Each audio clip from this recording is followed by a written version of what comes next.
Welcome to the Intentionists podcast, where we explore the interplay between intuition, spiritual health, and everything in between. I'm your host, Amy Schreiber.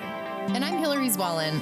Our intention is to create a dialogue that inspires you to consciously forge your path with curiosity and compassion for life and its mysteries.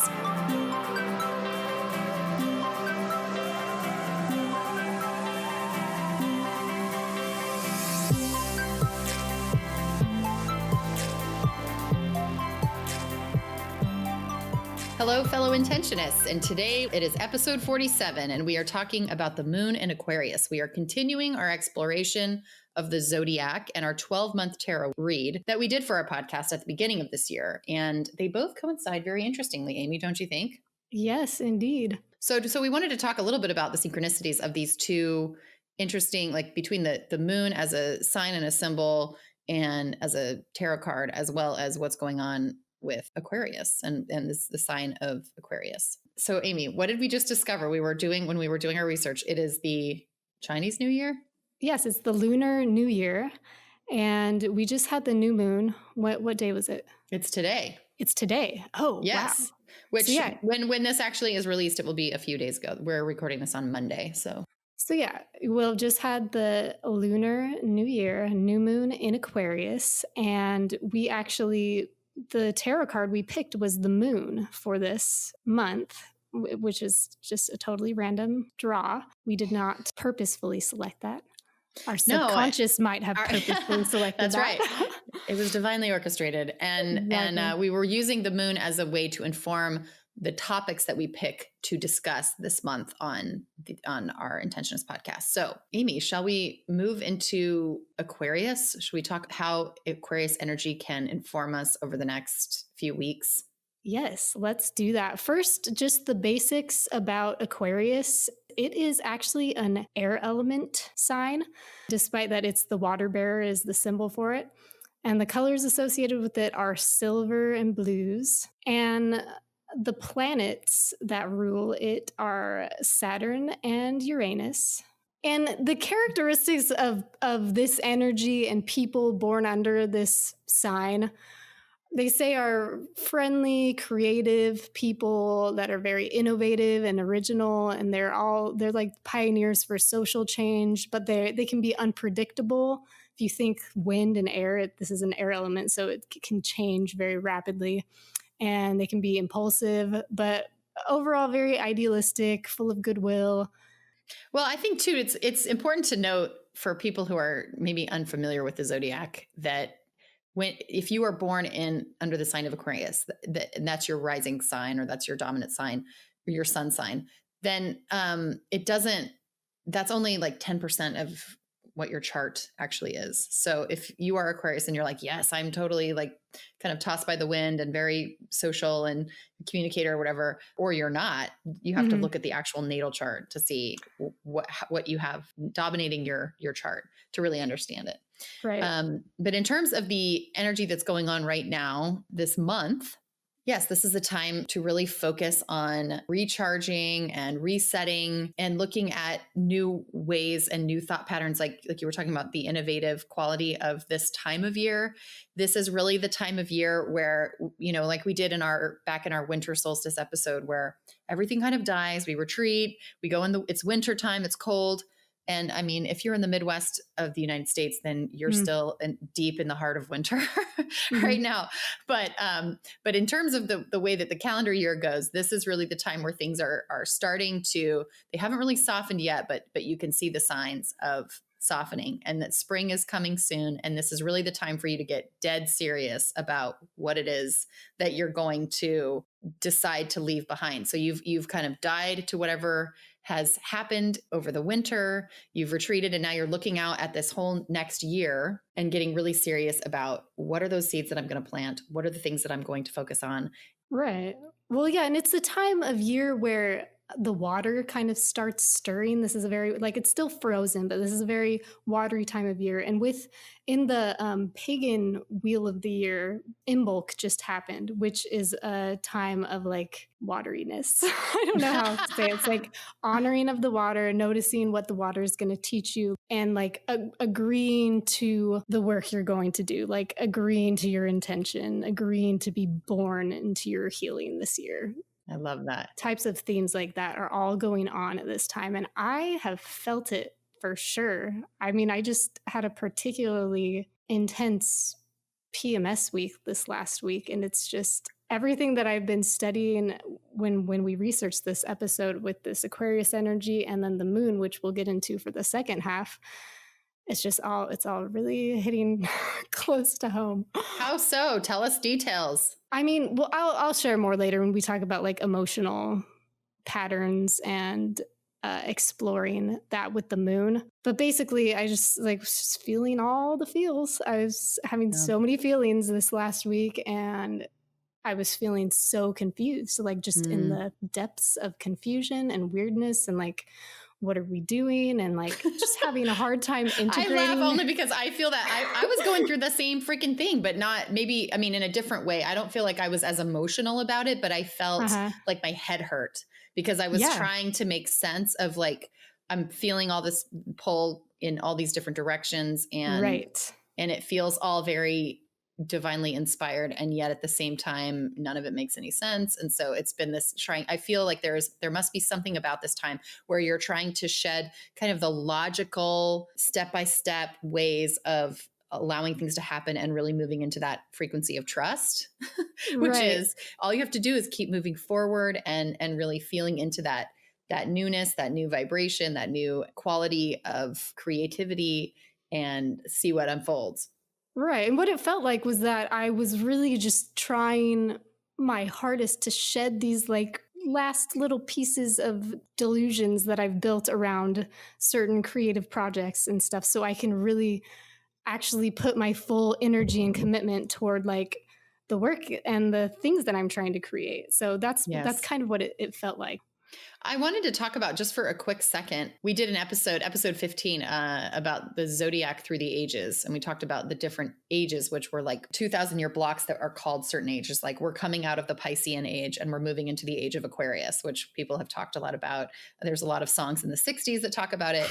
But I thought it would be good to bring up while we're talking about the sign of Aquarius. And some of the qualities of the age of Aquarius is that it's freedom. That freedom is a really big part of this time frame. And it's also something, so we see it internally and we see it also playing out in the collective, that people are really wrestling with what it means to have freedom. This could be from a societal standpoint where we're talking about governments or different ways of engaging on a level that controls societal change. It can also mean freedom in terms of our personal constraints, like you were talking about, just shedding those last bits of those belief systems that you were really holding on to. And that I'm definitely one that's trying to figure it out and puzzle it all together.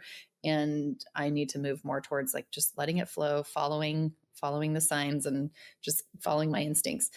It's also an era where technology, electricity, computers, flight, space travel, humanitarianism, idealism. There's a lot of people that talk about how humanity can take control of the earth, and that there will be revelations of truth and an expansion of consciousness that will lead people to experience mental enlightenment.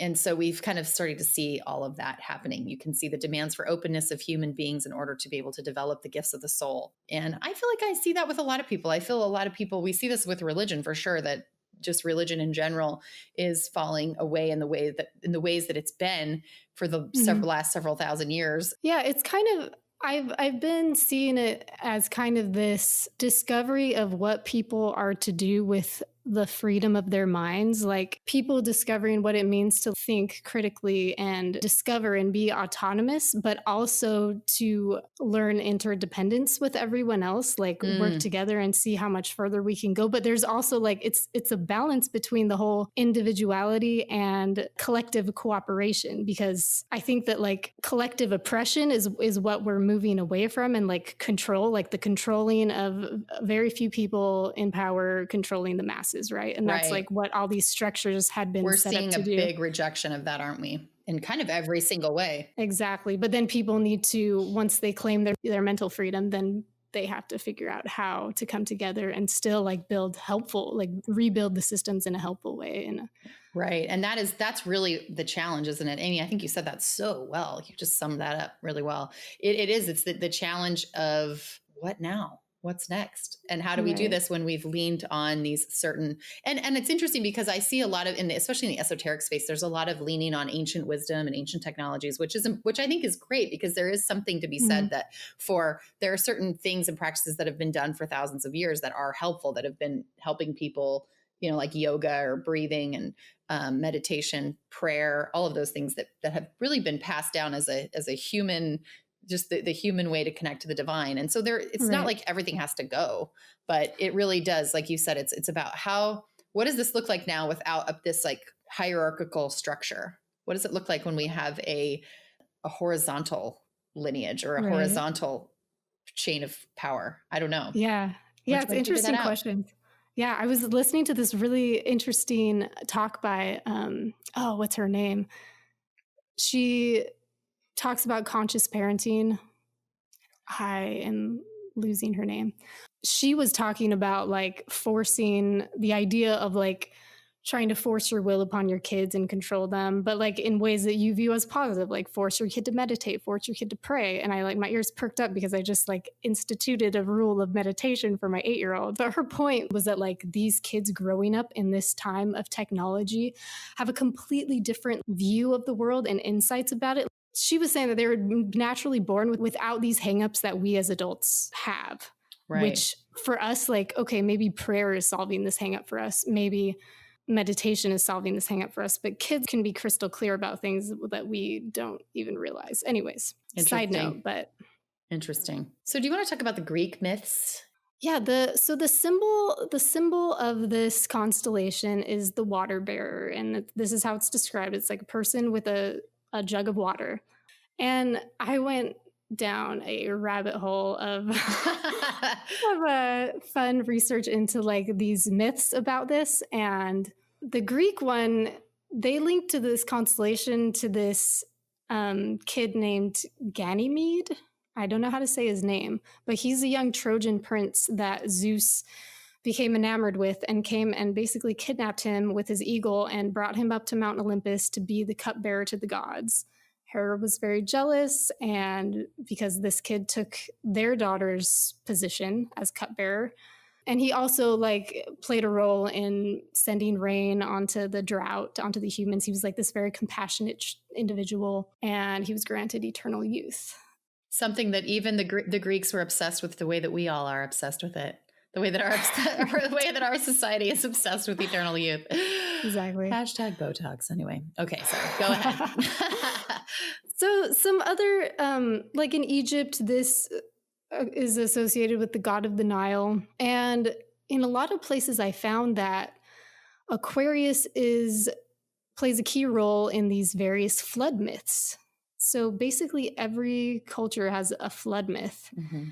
And the ones that I was especially looking at were like the Noah one from the Bible, and then the Mesopotamian one from the Epic of Gilgamesh. It's basically the same story as Noah, but predates it by quite a lot of years. And his name was Utnapishtim.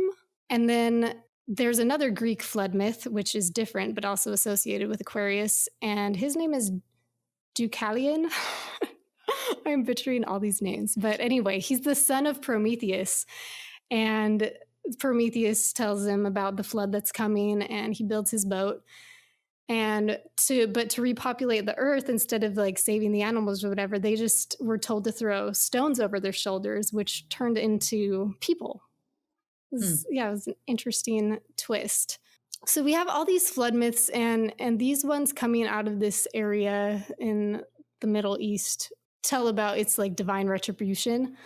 But there's a lot of myths from Asia and the Americas where it's just a myth about like the natural disaster happening. It's not so much about God punishing people.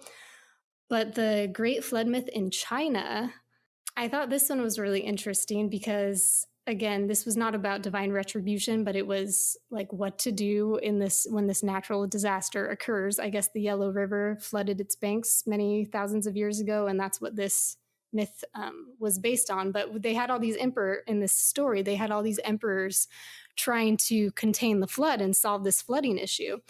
And so the first two were trying to dam it up, trying to like restrain it and not let it in. That was their way of trying to control it, and they failed. And then this third emperor named Yu, he solved the flooding problem by creating a drainage system. I thought it was a really good metaphor for like our emotions, because instead of trying to hold back the flood, the solution is allowing it to move through you and drain out, just like your emotions. And this really reminded me of how Bruce Lee talks about being like water. He talks about like detachment, and it's not about being without emotion or feeling. This is a direct quote. He says, but being one in whom feeling was not sticky or blocked. Therefore, in order to control myself, I must first accept myself by going with and not against my nature. Oh, I love that. That's one that you could meditate on. I like the idea that it's not only just against the emotion, but accept yourself and then not go against your nature. I think there's a fine line, right, between trying to change yourself for the better, or work within the confines of what you have, and understanding that we can choose and change and grow, and then also just going, this is kind of how I am, and I just need to learn to find ways to work within that framework, Right. Well, yeah. And the principle is just allowing your emotions, which is your nature. This is arising naturally out of something, to be like fully felt, seen, and expressed. And if you do this, they will drain and you can deal with them and work with them. But if you just dam them up and repress them, then they will continue to cause problems, which we might not even be aware are being caused by this certain emotion that we have suppressed. And so this kind of brings us into the moon discussion. Yes. Which is all about exploring these subconscious shadow realms that contain all of our repressed emotions and whatnot. So yes, I wanted to talk about these. I found a few different quotes on the moon from a couple of different books, and I wanted to first just talk about the moon astrologically. I have this book called Astrology for Yourself by Douglas Block and Demetra George. And it's a really good book if you're new to astrology, to just understand how to read your chart and what it all means. And so they talk about how the moon was, the lunar cycle that regulates the woman's menstrual cycle. The moon is regarded as a source of fertility, birthing, and the growth of new life. So traditionally, the moon has been a symbol for the mother, family, and domestic life, as well as our emotional needs. So the moon signifies how, as adults, we define security based on our experience of being nurtured, supported, and protected. And while the sun indicates what we want, the moon describes what we need and cannot do without. It's also, like we've talked about before on this podcast, it's the primary symbol of the feminine receptivity, of the yin polarity that stands opposite of that solar yang. And the moon's function is really this relationship to offer a receptive container to give form to the sun's energy. It's that reflective moon. I liked it, and I liked hearing it in those terms. And so we have that within each of us, and it's through this vehicle that our moon personality that we can actualize the potential of our sun's purpose. So traditional concepts associated with the moon are really our adaptability, our emotional responses, our daily habit patterns, our receptivity, how nurturing we are. And these have all been based on the principle that the moon reflects the light of the sun. I mean, I could go on and on about this, but yeah, so that is the moon as a person. Like if you look at your natal chart, your sun sign is the sign the month you were born in. And then your moon sign is next to that. And it's where the moon was when you were born. And you can check on your natal sign or your natal chart. Like I'm a Capricorn, but my moon is a Sagittarius. So you have those qualities of yourself where you look introspectively. So there you go. And then as far as like, with regard to the tarot, the moon card is, again, like you just talked about, it's associated with the feminine. And this idea of what is unconscious and emotions and the water element. So this kind of comes as an invitation to explore the subconscious, which can seem like this dark, eerie place at times. Just like you're on your street, for example, and as soon as the sun goes down, the moonlight comes up, everything looks different. Everything is weird and Mm. shadowy. And how much the moonlight changes over the course of the month. Like if you think of it metaphorically, right? The sun is kind of the Mm-hmm. same. It's like at 12 o'clock, it looks a certain way every day. I mean, unless there's weather, but if you're just sunny day to sunny day, it's pretty much the same every day. And the moon, Right. every night, the moonlight looks a little bit different because of its waning and waxing phases. And so it really is Always that changing. subconscious, right? Like what is bubbling up today? That is your little moon Right. signal. Right. There's so much to discover under there. Like this shadow realm that the moon symbolizes, this is where imagination is, creativity is, all the seeds of potential for these very creative and innovative things, like with the energy of Aquarius. But it's also full of like darkness, as in it's unknown. And what is unknown can be scary. Yeah. And it can also be kind of painful as it bubbles up. Like I think when we have those internal awakenings, when we have, even if it's like a thought about your childhood or about the way that you are as a person, if you're like, oh my gosh, I just discovered that I think I'm this way because of this that happened, or because, or you're just becoming Mhm. aware of something that maybe other people are aware of, but you've never been aware of about yourself. Yeah. And there's an element of, now what do I do with this? That is a kind of a very moon-like trait. What do I do with this now? What's underneath there? So It's all about uncovering like these subconscious realities that are normally hidden, all these underlying patterns and motives that drive your behavior. And so and like to explore this stuff though, you have to realize that things aren't what they seem on the surface, right, usually. right. And then like you have to utilize your intuition to like try to uncover what's going on. And this is where exploring your dreams can be really helpful. Just there's all sorts of different ways to engage with your subconscious. Well, and even I sitting in the moonlight in front of a mirror, things that like I remember, things like that right. remind me of like scary things you do at sleepovers when you're a kid, like, Uh-huh. but it's like, go sit in your living room in the dark. What does that bring up for you?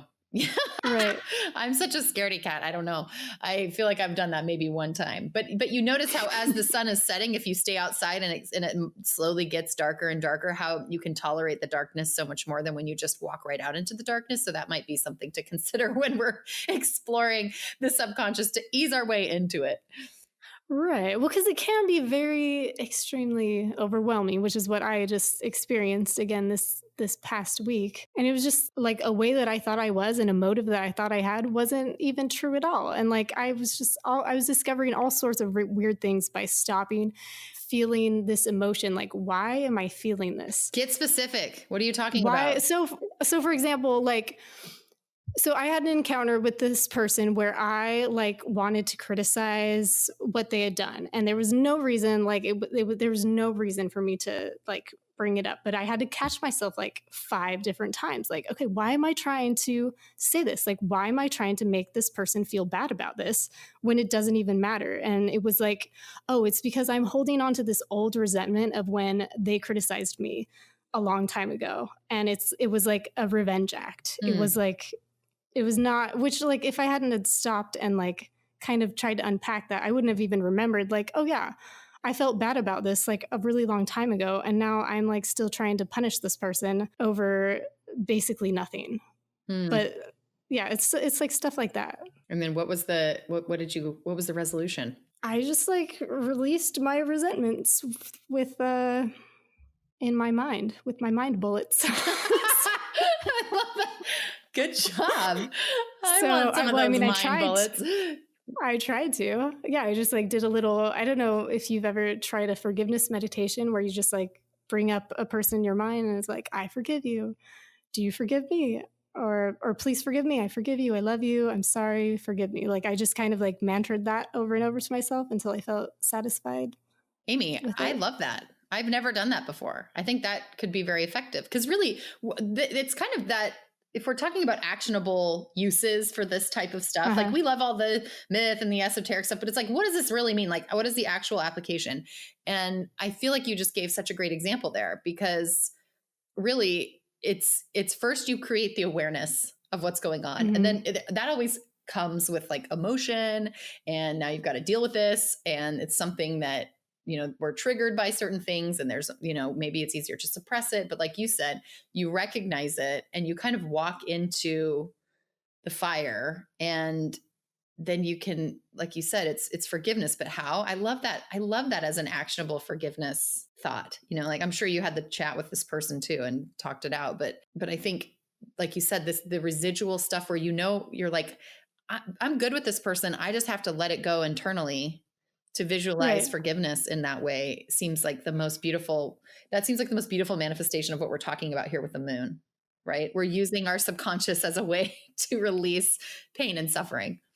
Yeah. Well, and two, I think that it's really helpful to do that to yourself, because I found when I am really unpacking emotions, like negative emotions that come up, usually at the very, very root of it is the lack of self love. And it's like, I feel bad about myself. And I can either like continue to beat myself up about it and like continue this vicious cycle of like, okay, well, I'm like having bad self esteem in this area and it's causing me this. And I'm going to feel bad about feeling bad about myself. Or I can just be like, oh, I forgive you. Oh, I get that you're not perfect because you're a human and it's fine. Like, kind of taking care of yourself in that way can be really, like, it sounds simple, but it's really not. Like, it's not trivial if you take the time to do that for yourself, I have found. I love that. I wanted to bring up a quote here from this. I think I'm going to pull from this book pretty much our whole year, as long as we have major arcana tarot cards, but this Meditations on the Tarot, a journey into Christian Hermeticism. And it's the book I referenced last month when we did our Hanged Man. But this author was talking, and it's the author's anonymous, so I'm just going to refer to it as this author because I don't know who it is. He talks about human consciousness, where there's three kinds of light that are manifest. And he talks about creative light, reflected light, and revealed light. And he says, or she says, the first participates in the work of creation, in the creation of the world. And then he said, the second illuminates the dark field of action of the human will. And the last orients us toward transcendent values and truths. So he talks about how these three types of light become one and the same as we become a co-creator in our personal evolution, and that they reflect the concept of the sun, the moon, and the stars. And so the moon is really that reflective light that we see. And I think it's also something that could be, and maybe I'm reaching here, but when we talk about, I think some of my greatest lessons in life I've learned through other people being mirrors to me. And it's oftentimes through people or situations where you're uncomfortable, or you don't particularly love someone, or like someone really annoys you. And then you kind of go, oh, wait, I'm seeing that person's being a mirror for me and for my behavior. So what is it about that I don't like? What is that shadow piece that is pinging for me, that is bugging me, that I know is within me too? And either I need to let that go, forgive myself for being the way that those people are, and forgive them too, and and work towards transforming that circumstance. Right. I think that's a great point, and I think it's so like our relationships with other people and our interactions are key for helping us dredge up what is wrong with us. It's like, if you want to go be alone in a cave, I don't know how much emotional turmoil you're really going to have to. I mean, maybe like, yeah, those people are probably just accessing it on their own, saying like, I'm going to choose to encounter my demons now. But like for the rest of us, we need these catalysts to engage with our emotions sometimes. And yeah, other people are a great mirror for that, just like you were saying. Yeah, they really are. The other thing I wanted to bring up is about the moon is this idea that the moon as a symbol of eternity and time. And there's another quote here that says, Time creates nothing. It only combines and recombines that which is given forever in space. Time is like the wind, and space is like the sea. The wind produces waves in infinite repetition on the surface of the sea, but the sea remains the same. It does not change at all. Therefore, there is nothing, and there cannot be anything new under the sun. So the idea that this moon represents time, and that within the moon's passing, how it changes in the moon phases, and they've been going like this for thousands and thousands of years, that on the one hand, things change all the time, but when you go way back, I really think of this as the view of, and we talk about this in the shamanic tradition as the eagle's view, which is the view of one, from the oneness, from the collective. It's the view from high up, that when you really are just looking at that vast ocean, it hasn't changed much in all, in thousands and thousands of years. And obviously when you get up close, the tides change rapidly every single day, but I think there's a metaphor in there. No, yeah, that's beautiful. I like that. And yeah, the unchanging reality underneath the changing cycle, which is constant, Right. Yeah, I think that's beautiful. Yeah, to kind of like tie it all together, these emotional exploration with the Aquarius and the flood myths. So just like things like a flood myth can give its respective cultures an explanation for suffering caused by natural disasters, and also kind of a warning and contrast between those who drowned and those who were prepared with the boat. Some of our greatest personal work we can do is to find the meaning beneath our own floods of emotional suffering, which can be shown to us through this mirror of other people, which represented by this moon. And this meaning is not always what it seems like on the surface, which is what the moon card invites us to notice. And both of these things, the moon and Aquarius, they have to do with water, and water can be life-giving, but it is also can be a very destructive, cleansing, clearing force. So all these emotions, these feelings, they can feel disastrous on a personal level, but they're also the catalyst for needed change and to kind of build our own arcs in a way so we don't drown in them. Like that's we have if there's no flood, we have no need to learn how to build something. And so so if we can just do the inner work of uncovering the patterns underlying our emotions and behaviors, which create these inner floods from time to time, then later when an outer crisis happens, like another outer crisis happens, we're better equipped to weather the storm. So it's just like the ongoing cycle of self-improvement. I like that, Amy. That was very well synthesized. The final thing I wanted to note on the moon is really just I always look at the moon as, we've talked about it as our shadow, as a reflector, but also as the rise of our intuition and that kind of that feminine wisdom that both men and women have, right? Like that connection to that divine mother, that divine creatrix. And so when I think of the moon, or when I see the moon card, or when I ponder the moon, I can't do it without considering that, reclaiming that feminine wisdom from our grandmothers and from those women that come before us, just like we were talking about the ocean and the timelessness quote, that really we are so deeply connected, and it goes way back and all the way through. I think this is why I love history so much. When I go to places that are really old, I'm always so inspired. I mean, I know that there's been horrible things that have happened throughout history, but then I also love going to these places and you just feel so alive and connected to all these people that have gone before you, who have walked the path, who have experienced the pain and the suffering of life, and also the joy and the bounty. And so there really is, to me, nothing that makes me feel more connected than when I'm in these old places and I think, oh my gosh, like people have been doing this for a long time. We can do this. We can do this. We can get through it, guys. Yes.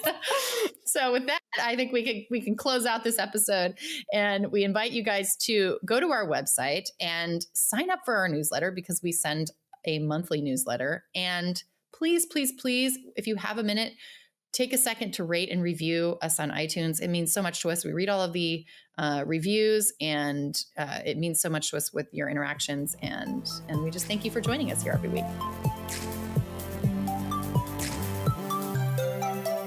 Before we part, we'd like to say thanks for listening, and we hope you'll connect with us on Instagram, Facebook, and YouTube. We would love to hear from you and appreciate all feedback, shares, and likes. To learn more and subscribe to our newsletter, visit Intentionists.com. And no matter where you are or what you're creating, we send you love and invite you to breathe and begin. See you next week.